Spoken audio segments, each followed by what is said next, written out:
प्रिय नितेशजी, तुम्हाला सर्वप्रथम वाढदिवसाच्या खूप खूप शुभेच्छा. मी कोण असा तुम्हाला प्रश्न पडला असेल नाही का? म्हणून सुरुवातीलाच माझी ओळख करून देतो. मी आहे सिंधुदुर्ग.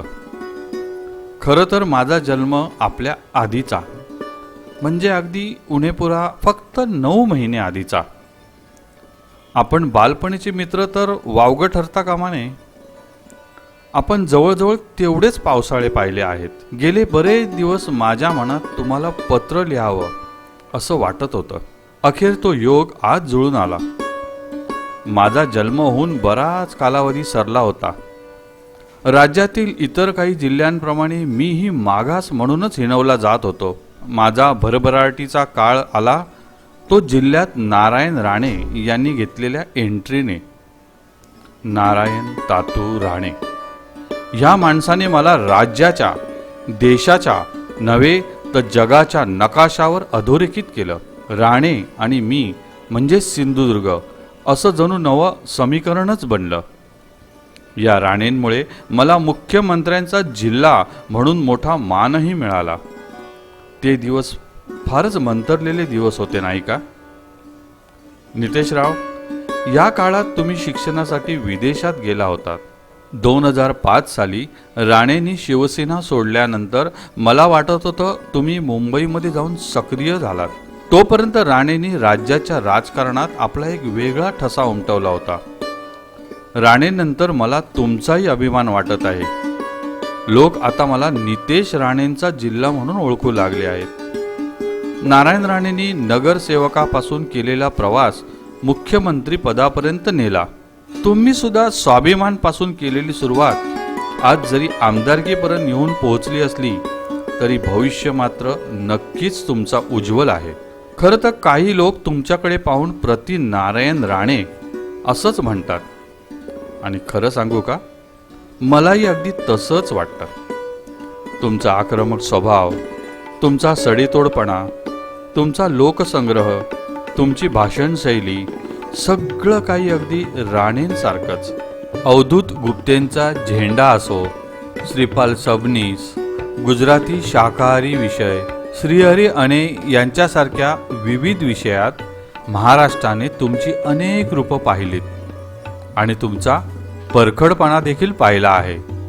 राणेंच्या त्या संघर्षाच्या काळात मला वाटत होतं तुम्ही स्वाभिमानाला जन्म दिलात. मुंबईत छोटी मोठी आंदोलनं करीत तुम्ही ह्या संघटनेचं राज्यभर जाळं विणलत. हे कोणा येरागाबाळ्याचं काम नव्हे. त्यावेळी स्वाभिमान ही गुंडांची संघटना असे आरोपही तुमच्या संघटनेवर झाले. मात्र तुम्ही या संघटनेमार्फत मुंबईत पाण्यासाठी केलेले आंदोलन, तुम्ही उघड केलेली पाणी चोरी आणि तुम्ही आयोजित केलेला महाकाय नोकरी मेळावा याने टीकाकारांना तुम्ही चांगलीच चपराक दिली होती. तुमच्या नोकरी एक्सप्रेसची गिनीज बुकातही नोंद झाली. खरं तर स्वाभिमानपासूनच तुमची महाराष्ट्राला ओळख झाली.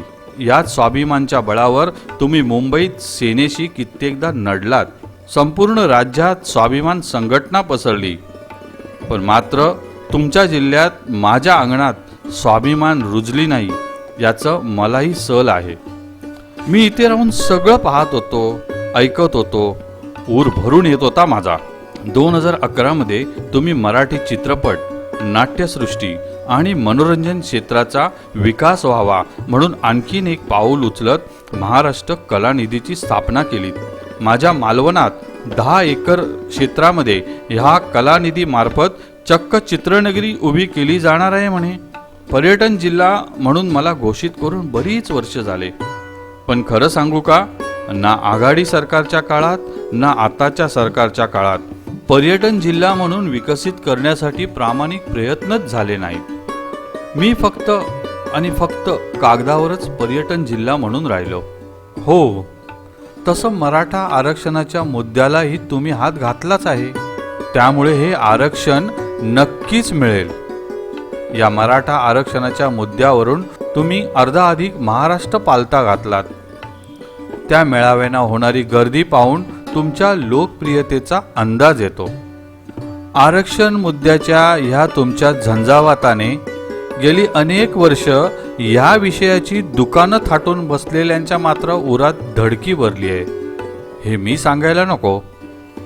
2014च्या विधानसभा निवडणुकीत तुम्हाला तिकीट मिळालं आणि मला परमानंद झाला. राणेंकडून शिल्लक राहिलेलं काम आता तुमच्याकडून पूर्ण होईल आणि मी सर्वसंपन्न विकसित जिल्हा होईल अशी आशा वाटू लागली. पण खरं सांगू का, अनुभवी प्रमोद जठार यांच्या समोर तुमचा टिकाव लागेल का? कणकवली, देवगड, वैभववाडीचे लोक ह्या तरुणाला आमदार म्हणून स्वीकारतील का? असे अनेक प्रश्न माझ्या डोक्यात सतत उठत होते.